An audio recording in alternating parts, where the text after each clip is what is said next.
MotorWeek is made possible by Auto Value and Bumper to Bumper and TireRack.com. The third generation Mercedes-Benz GLS utility arrived for 2020 with more space, more comfort, and more luxury than ever before. But staying at the top of the intensely competitive full-size luxury SUV segment is not easy. So Benz is back, making the GLS better than ever.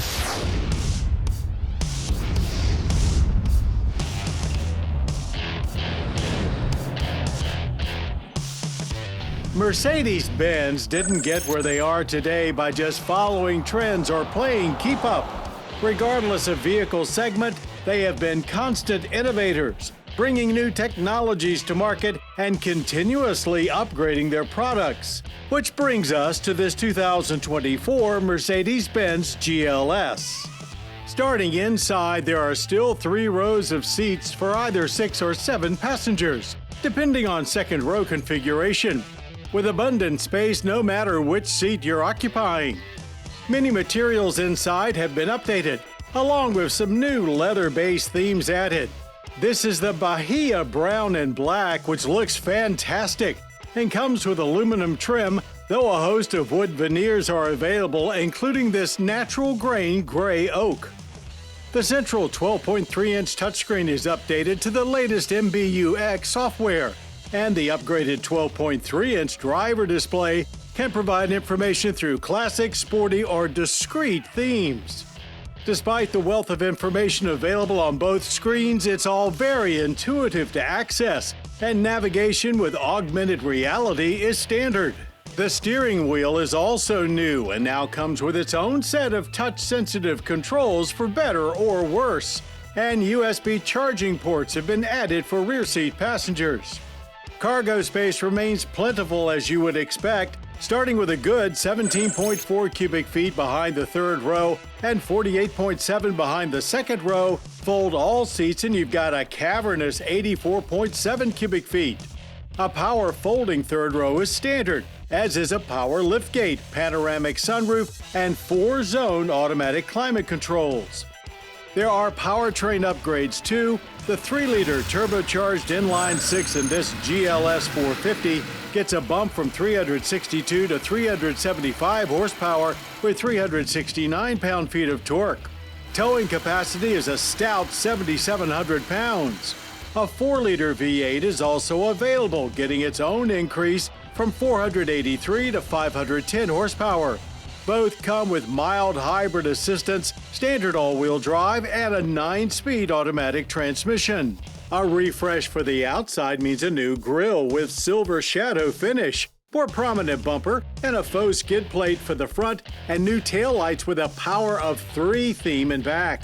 As before, AMG styling elements can be added, including unique wheel arches and up to 22-inch wheels. A night package adds additional black trim for the front splitter, roof rails, and side mirrors. So it's off to Mason-Dixon Dragway to see what kind of difference a few extra ponies can make. At the line, there was plenty of starting grip to transfer the hard-hitting power to the pavement. We really felt the tires bite and shove us off to 60 in just 5.5 seconds. There was a decided hunkering down at the line before exploding off it with excellent traction. Power delivery stayed consistent throughout the quarter mile, with very smooth shifts that occurred with little to no drop-off in momentum, making for a mostly quiet and pleasant 14.1-second trip to the end of the track, finishing at 99 miles per hour, with the notable exception of a great almost V8-like engine roar coming from under the hood.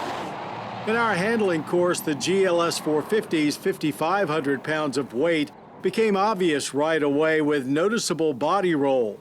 Steering was light and perhaps a bit disconnected feeling, but stability systems step in well before any problems can arise. Overall, it's a very safe and secure handling vehicle for any family. In panic braking runs, there was a bit of a delayed reaction, as the brake pedal seemed to go straight towards the floor with little response from the vehicle. Until suddenly the calipers clamped down in full and brought this big beast to an aggressive halt from 60 in just 115 feet. A little unsettling feeling at first, but ultimately quite good results for such a big vehicle. Government fuel economy ratings, 19 city, 24 highway, and 21 combined. We averaged a good 21.7 miles per gallon on premium. That's just slightly below average for the energy impact score, consuming 14.2 barrels of oil yearly while emitting 7.1 tons of CO2. Stick with this base 450 and you do get a lot of vehicle and plenty of luxury for $88,150. It's a big step up from there to the actual V8 powered 580, which starts at $113,150. We really don't see a need to make that leap unless you absolutely must have a V8. When the third generation GLS arrived 4 years ago, it was a real game changer for the segment. The 2024 Mercedes-Benz GLS doesn't necessarily change the game this time around, but with updates to style, materials, powertrains, and tech, it makes sure that Mercedes-Benz continues to be the winner.